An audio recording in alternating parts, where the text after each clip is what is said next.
기도하겠습니다. 오늘도 예배를 통하여 하나님의 말씀을 듣게 하심에 감사드립니다. 오늘 듣는 말씀이 단순히 성경에 쓰여진 과거의 것이 아니라 오늘 우리 삶에 살아서 역사하는 하나님의 능력임을 알게 하옵소서. 각자에게 허락하신 유일한 상황과 시간표 속에서 개개인이 붙잡아야 할 말씀이 하나님의 음성으로 들려지는 은혜가 있게 하옵소서.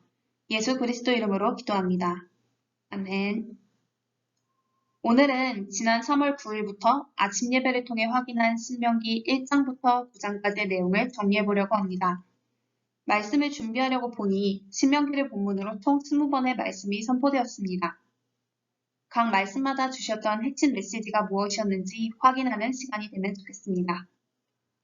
먼저 신명기가 기록된 배경과 목적을 알고 시작하는 것이 이 말씀을 주신 하나님의 의도를 바르게 이해하는 데 도움이 될 것 같습니다. 신명기는 출애굽한 이스라엘 백성들이 하나님께서 약속하신 메시아가 오실 땅, 즉 가나안 입성을 앞두고 모세가 한 설교입니다. 신명기 자체는 다시 기록된 말씀, 되새기는 말씀이라는 뜻을 가지고 있는데요. 결국 가나안 땅, 현장으로 가기 전에 성도가 갖춰야 할 각인, 뿌리, 체질에 대한 말씀인 것입니다. 오늘 말씀을 메모하실 때는 제목과 성경 구절들은 이미 유튜브에 업로드되었으니 아래쪽에 기재된 한 줄 메모를 참조하시면 도움이 되실 것 같습니다.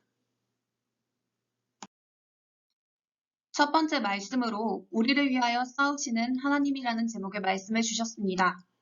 너희의 하나님 여호와께서 애굽에서 너희를 위하여 너희 목전에서 모든 일을 행하신 것 같이 이제도 너희를 위하여 싸우실 것이며 하나님은 이스라엘 백성이 애굽에서 나오기까지 싸우지 않고 출애굽하도록 인도하셨고 앞으로도 이스라엘 백성을 위하여 싸우실 것을 말씀하셨습니다. 또한 자기의 아들을 낳는 것 같이 너희의 하나님 여호와께서 너희가 걸어온 길에서 너희를 안으사 이곳까지 이르게 하셨느니라. 하나님은 우리가 열심히 경건하려 노력하고 매달려서가 아니라 하나님의 자녀이기에 응답하는 분이십니다. 하나님은 자기 자녀에게 약속하신 말씀을 하나님의 시간표에 따라 그대로 성취하는 하나님이십니다. 그렇기에 우리는 내가 바라는 응답의 모습을 쫓는 것이 아니라 그런 나 중심의 신앙생활이 아닌 하나님의 말씀을 온전히 믿는 하나님 중심의 신앙생활을 해야 합니다. 너는 일어나 행진하여 아르논 골짜기를 건너라. 그의 땅을 내 손에 넘겼은즉 오늘부터 내가 천하 만민이 너를 무서워하며 너를 두려워하게 하리니. 척박한 광야길을 가는 것은 얼핏 보기에 고되고 힘든 일처럼 보입니다. 하지만 40년의 광야길은 하나님의 백성들이 실패하고 멸망하는 곳이 아니라 도리어 천하 만민에게 하나님이 함께 하시는 백성을 어떻게 쓰시는지 보게 하시는 곳이었습니다. 이 광야길은 우리의 인생을 나타내기도 하는데요. 이스라엘의 백성을 인도하신 하나님께서 지금 우리의 인생에도 동일하게 역사하고 계십니다. 4절에 보시면 오직 너희의 하나님 여호와께 붙어 떠나지 않은 너희는 오늘까지 다 생존하였느니라. 오늘 우리를 둘러싼 환경과 문제는 결코 하나님보다 클 수 없습니다. 우리는 성삼위 하나님께서 성령으로 함께 하시며 보호하시고 인도하시는 하나님의 자녀입니다. 하나님께서 우리와 함께 하심을 어떻게 알 수 있을까요? 하나님이 약속하신 말씀이 그대로 믿어질 때 우리는 하나님이 우리와 함께 하심을 알 수 있습니다. 그렇기에 우리는 하나님의 말씀이 있는 그대로 믿어지는 성령 충만을 놓고 기도해야 합니다.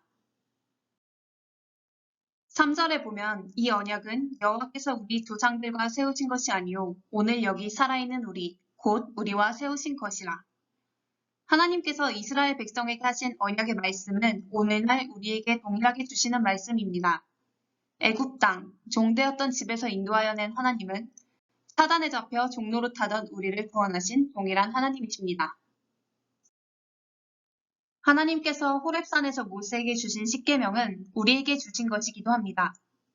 하나님은 십계명을 구원의 조건으로 주신 것이 아닙니다. 십계명의 목적은 하나님 자녀가 하나님 자녀답게 살 수 있도록 주신 것인데요. 1계명부터 4계명은 하나님 사랑, 5계명부터 10계명은 이웃사랑에 대한 계명으로 하나님께로부터 모든 것을 받아 이웃에게 바른 복음을 전하여 살릴 수 있도록 이와 같이 10계명을 주셨습니다. 신명기 5장 31절을 보면 너는 그것을 그들에게 가르쳐서라고 되어 있습니다. 하나님은 호렙산에서 모세를 통해 백성에게 규례를 주시고 모세에게 가서 백성에게 전달하라고 하셨습니다. 이것은 오늘날 우리에게 주신 사명과도 같습니다. 하나님이 우리에게 주신 은혜는 나눠줄수록 커지며 또 그렇게 나눠주라고 먼저 주신 것입니다. 하나님께서 주신 말씀은 예수 그리스도로 말미암아 하나님 자녀답게 살게 하는 힘이 들어있습니다. 그 힘을 누리는 영적 지도자로서 현장에서 기다리고 있는 예비된 영혼들에게 하나님의 뜻과 계획을 전달해야 합니다. 그리스도 안에는 모든 것이 다 들어있습니다. 그리스도를 선택하면 다른 무언가를 포기해야 하는 그런 것이 아닙니다. 그렇기에 마음을 다하고 뜻을 다하고 힘을 다하여 오직 유일한 여호와를 사랑하라고 말씀하시는 것입니다. 우리는 세상에 나가면 그리스도가 아닌 다른 것을 의지하게 되는 경우가 많습니다. 돈, 지식, 명예가 그리스도보다 크게 느껴질 때가 있기 때문입니다. 하지만 이 세상은 창조주 하나님께서 말씀으로 다스리고 계십니다. 그리고 바로 그 여호와 하나님께서 24시 우리와 함께하고 계십니다. 신명기 6장 10절에 보면 내게 주리라 맹세하신 땅, 이 땅은 하나님 여호와께서 맹세하신 내용입니다. 하나님께서 스스로 맹세하신 계획을 누가 막을 수 있을까요? 하나님은 처음부터 우리에게 하나님의 형상을 주시고 정복하고 다스리는 축복을 주셨습니다. 이 복음이 증거되는 세계복음화는 우리의 숙제가 아니라 하나님께서 행하실 계획입니다. 그렇기에 우리는 우리 인생의 목적을 점검해야 합니다.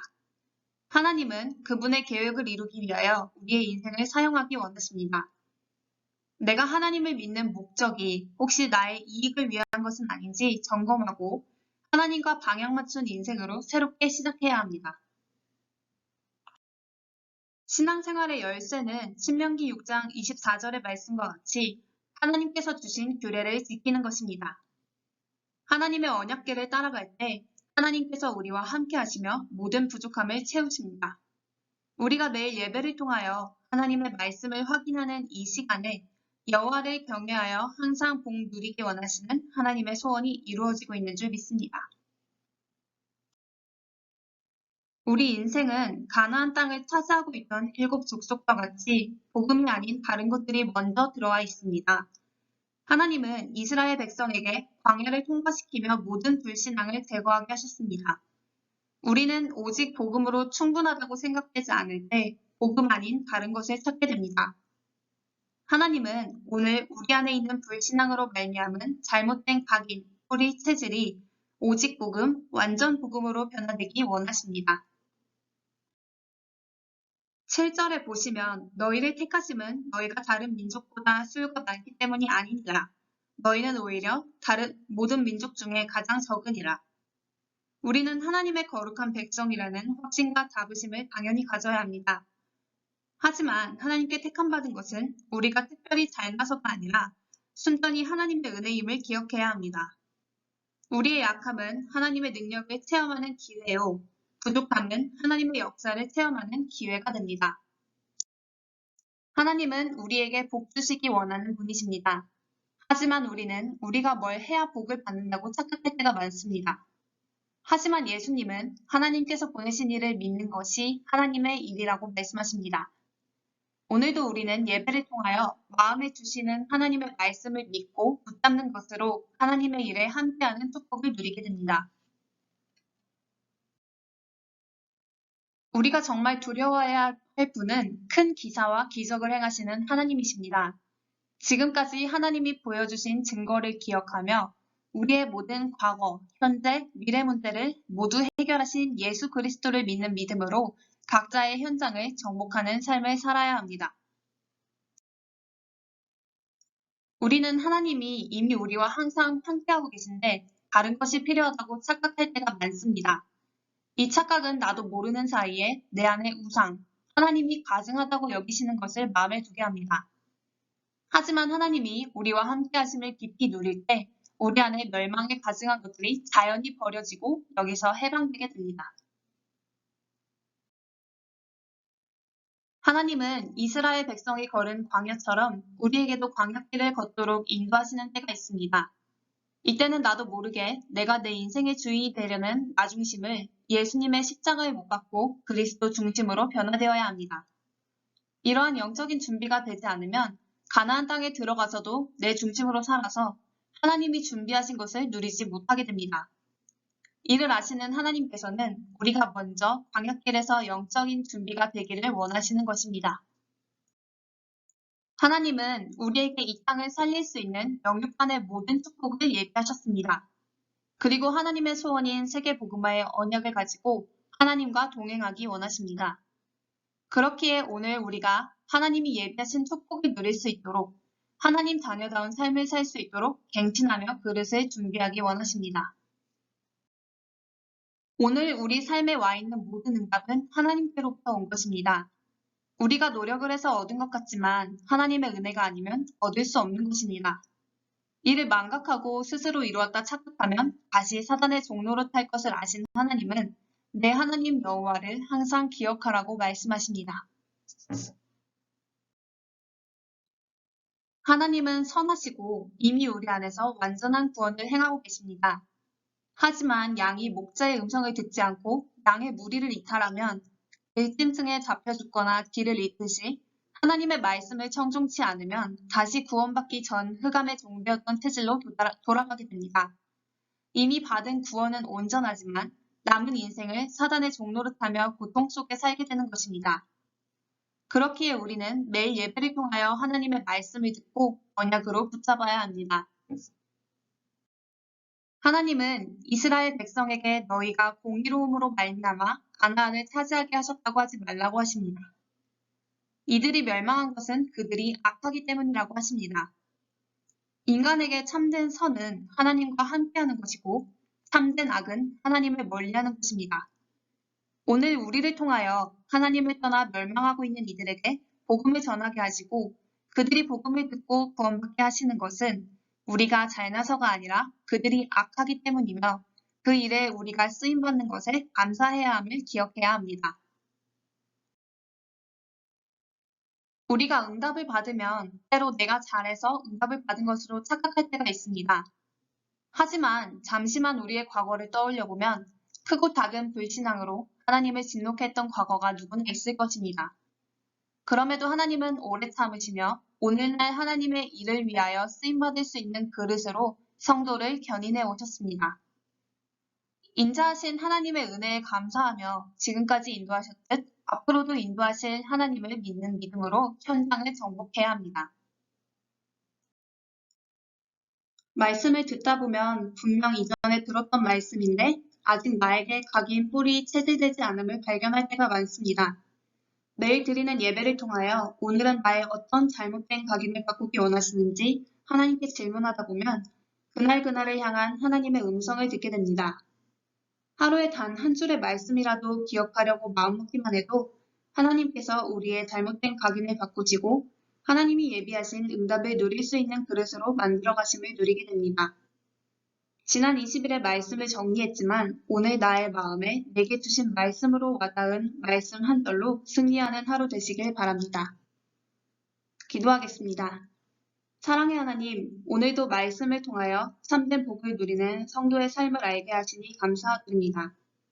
매일 우리의 마음속에 각인되는 말씀 한 절로 인하여 우리의 영이 살아나게 하시고 그 생명의 능력으로 우리에게 붙이신 영혼과 현장을 살리는 일에 쓰임받게 하옵소서. 우리 안의 모든 불신앙과 교만을 제거하시고 하나님의 은혜에 감사함으로 언약의 여정을 가는 믿음의 사람 되게 하옵소서. 예수 그리스도 이름으로 기도합니다. 아멘.